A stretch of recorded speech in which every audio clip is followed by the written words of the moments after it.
अस्सलाम वालेकुम। लो जी, क्या हाल चाल है आपके। मैं अब दोबारा से आ गई। Welcome to my new vlog. तो ये मैं कर रही थी, देसी घी निकालना था। मैंने कहा मैं आपके साथ थोड़ा शेयर करती हूँ।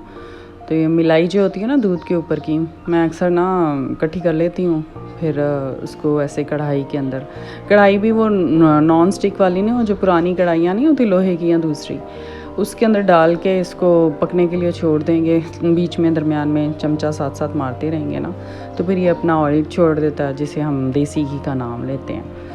तो आगे ही ये पकता रहेगा, देन उसके बाद फिर निकल आएगा। दिन की शुरुआत ही सुबह का टाइम था। कुरान पाक मैंने कहा थोड़ा सा पढ़ लेती हूँ, साथ मिलाई रख लेती हूँ, देसी घी निकलता रहेगा, उधर से कुरान पाक हो जाएगा। तो घंटे डेढ़ में मिलाई निकल आती है, तो आधा पौना घंटा एक सुपारे को हो जाता है। तो दिन की शुरुआत अल्लाह के पाक नाम से ही करी जाए तो बेहतर होता है। बहरहाल आजकल ना न्यूज़ देख रहे होंगे आप, इतने सैलाब के इससे तबाहियाँ हो रही हैं कि अल्लाह मियाँ अपनी रहमत करे। बहुत ज़्यादा ना हमारे मुल्क में तबाही मच रही है, गरीब तर होता जा रहा है। ऊपर से सब्ज़ियों के जो रेट्स हैं, अल्लाह माफ़ करे। मैंने कहा ये साथ साथ तो कुछ ना कुछ तो दिखाना ही है आपको, बातों के साथ साथ। तो कुरान पाक तो खैर पढ़ा जा रहा है अल्हम्दुलिल्लाह। तो साथ में आप लोगों से भी अपील है कि थोड़ी सी दुआ करें। हम मुसलमानों के लिए बड़ी ज़्यादा मुश्किलात आई हैं हम लोगों के ऊपर। अल्लाह में अपनी रहमत से हम पर अपनी बख्शीश का सामान बख्शे, रहमतें नाजिल फरमाए। अल्लाह मियाँ इस कलाम के बरकत से ही हम पर बरकत अता फरमाए। दुनिया तो फ़ानी है ही है, लेकिन इन मुसीबतों के साथ एक तो वैसे ही दुनिया जो है अल्लाह मैंने आजमाइश के लिए हमें भेजा। ज़ाहिर है ये दुनिया में सुकून हो तो अल्लाह मियाँ ने जन्नत से एज़ अ सज़ा हज़रत आदम अलैहिस्सलाम को दुनिया में भेजा है। ये सज़ा की यही जगह बनी गई है, इधर हमें सुकून कहाँ मिलना है।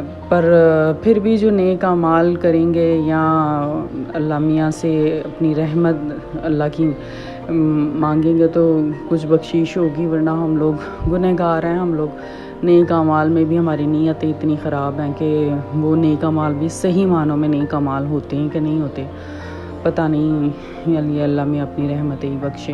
कुछ ज़्यादा ही लंबी ये बात होगी। बहरहाल मैं 2 दिन से इस चीज़ पे बहुत ज़्यादा थी कि इस कदर तबाहियाँ मच रही हैं, मवेशी, हमारा अनाज, और सियासतदान अपनी सियासत पे मसरूफ़ हैं, लेकिन मुल्क के तीनों सूबों में इतनी को बर्बादी हो गई है।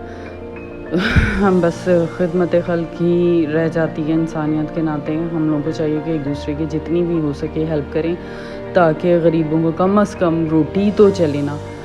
तो महंगाई इसके साथ साथ, मुल्क तबाह होगा, अनाज हमारा ख़राब होगा, उगेगा नहीं, ऐसे तबाह होगा तो सब्ज़ियों में भी या दूसरी चीज़ों में भी फ़र्क तो पड़ेगा ना। तो बस ऐसे ही है ये। फिर ये देखें ऐसे बनता कि मेरा कुछ जो सड़ा सुड़ा सा ना, इसको इग्नोर कर रहा मैं कुरान पाक के ध्यान दी, पीछे से थोड़ा सा लग गया, लेकिन इससे लगने से कोई इतना ख़ास फ़र्क नहीं पड़ता। हमें ये ऊपर का वो जो मिलाई है, ऑयल है, वो चाहिए होता है, जिसे हम देसी घी कहते हैं। तो ये अब दूसरी आपने मेरे टाइटल में पढ़ ही लिया होगा कि इंस्टेंट बिरयानी या स्टूडेंट बिरयानी, ये झटपट तैयार होने वाली। आज गेस्ट में आना था तो मैंने कहा कि झटपट एक बिरयानी ऐसी चीज़ है जो बच्चे बड़े शौक़ से खा लेते, मेहमान भी। तो पकाने के लिए इंस्टेंट वाला तरीका आजमाती हूँ। तो खैर ये बनाई थी तो बहुत मज़े की बनी थी। मैंने ना ऑयल के अंदर ये लाल प्याज जो बने बनाए नहीं मिलते सुपर स्टोर से, वो लिए थे। उसके अंदर ये अदरक लहसुन का पेस्ट डाल के टमाटर डालूँगी और इसको अच्छी तरह से भूनूंगी। मसाला मैंने रेडीमेड ही लिया था, चूँकि ये इंस्टेंट है, देसी मसाले नहीं मैंने डाले, बने बनाए डाले हैं। इसमें ना मिर्चें थोड़ी सी कम थी मेरे चावलों के हिसाब से ना। मैंने 1 किलो के चावलों के हिसाब से ये बनाई थी, तकरीबन 1.5 पैकेट डाला था, फिर भी मिर्चें थोड़ी सी कम लग रही थी। सिंपल बिरयानी पैकेट था, पर हम ज़्यादातर तो मैदे की और दूसरी चीज़ों से ना मिर्चें कम ही खाई जाती हैं, कम ही खाई गई थी, किसी को इतना ख़ास इशू नहीं था। मैं ज़रा मिर्चों की शौकीन हूँ, तो मुझे थोड़ी सी कम लग रही थी। मैंने अपने रायते में थोड़ी मिर्चें शिर्चें ज़्यादा करके ना, हरी मिर्चें, तो लुत्फ़ उठाया था। आप भी देख लेना, नहीं तो लाल मिर्चें थोड़ी सी डाल दीजिएगा अंदर। ये इसको ऐसे करके ना ढक के फिर मैंने मसाला भून लिया था, ये देखें ऐसे। तो इसके बाद फिर मैंने चिकन, तकरीबन मेरा 1.5 किलो तक का होगा। मैं ज़रा चिकन लेती हूँ 1.5 किलो की ना, मुर्गियों का, ज़िंदा मुर्गियों का वो लेती हूँ गोश्त। तो अब उनका तकरीबन 1.5 मुर्गियाँ होंगी। 1 किलो में मैंने तकरीबन 1.25 किलो गोश्त होगा या 1.5 किलो गोश्त, आई थिंक इतना ही होना। तो साथ में आलू डाल के ना सिंधी बिरयानी टच कर दिया था। सिंधी बिरयानी में ज़रा आलू डलते हैं ना, तो खैर तरीका देखिएगा, मज़ेदार बनी थी। ये अब मैं ढकना दे दूँगी भून के, फिर इसके अंदर थोड़ा आलू भी डाल दूँगी, वो भी अपने पानी में ना हल्की आंच में दोनों अच्छी तरह से गल जाएंगे। आलू किसी भी फॉर्म में हो ना पकाने हो, तो वो उनके अंदर पानी नहीं, उनको हल्की आंच में करके उनको उन्हीं के पानी में पकाया जाए ना, तो आलू का फ्लेवर बहुत ज़्यादा इन्हेंस होता है। अगर आप आलू शोरबा भी बनाएं या ये तो बिरयानी है या अदरवाइज़ कोई भी चीज़, भुजिया भी बना लेना, तो अगर आप पानी डालेंगे तो आलूओं को अपने पानी में नहीं गलने देंगे ना, तो उसका जायका बहुत ही चेंज आएगा। तो ये छोटी छोटी टिप्स हैं, आप ध्यान रखेंगे तो हांडी माशाल्लाह खाना जो है सबका ही अच्छा ही होता है, ये ध्यान रख लें तो। या मैं ज़रा दम वाले स्टाइल में ना, दम तो नहीं कहूँगी लेकिन हाँ हल्की थी, बहुत तेज़ भी नहीं थी, मीडियम टू लो थी। तो ये देखें ज़रा मैंने ऐसे कर लिया। तो इसके बाद फिर मैंने, आज मुझे लगता है मैं अपने व्लॉग में तो बहुत कह रही हूँ, हर व्लॉग में मुझे पिछली दफ़ा कोई ना कोई गलती नज़र आती है। आज की गलती तो मैंने ऑन द स्पॉट ही पकड़ ली ना तो ज़्यादा आज निकल रहा मेरे मुंह से। ये मैंने ना तकरीबन 1 किलो चावल थे, इसको फिर 1-1.5 घंटा मैंने भिगोए और इसकी पिच निकाली, ये देखें।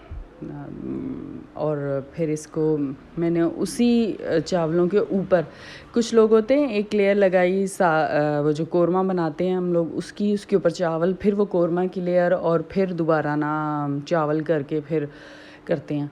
तो मैंने ना खाली नीचे सारे कोरमा था, ऊपर चावल करके थोड़ा सा ड्रेसिंग करके ऐसे ही कर दिया था। नीचे से मिक्सिंग में ज़रा मुश्किल होती है चावलों को, बट ज़रा मेहनत कम हो जाती है। आप देख लीजिएगा आपको जहाँ पे इजी लगे। तो ये देखिए फिर मैंने कोरमे के अंदर ना चावल ऊपर लेयर लगा दी थी। मैंने ना एंड की ड्रेसिंग डाली थी बड़े प्यारी सी ना, बड़ा लेमन वगैरह डाल के, पुदीना धनिया डाल के, तो ये फिर निकल आया तो खैर, तो वो फिर बाद में पता चला मैंने रिकॉर्डिंग का बटन ही नहीं दबाया वहाँ फिर वो कैप्चर नहीं हुआ, उसके लिए माफ़ी। लेकिन ये बहरहाल लास्ट में दम से पहले कि कैप्चर हुआ देख लें। इस दफ़ा फिर मैंने जो है ड्रेसिंग नहीं की, प्रेजेंटेशन आपके साथ दम के बाद। लाइक करिएगा, शेयर करिएगा, सब्सक्राइब करिएगा, कमेंट्स करिएगा, अच्छे बुरे वाले नहीं, क्योंकि बुरे वाले फिर मैं पढ़ूँगी नहीं। ये देखें, ये ड्रेसिंग करते हुए मैंने कैप्चर किया था, बट रिकॉर्डिंग का बटन नहीं दबाया। इंस्टेंट बिरयानी है, मज़े की है, झटपट बन गई थी, विदिन 1 आवर में पक गई थी। ले जी, आप इंजॉय करें, हम तो चलें। हाफ़िज़, टाटा, बाय बाय।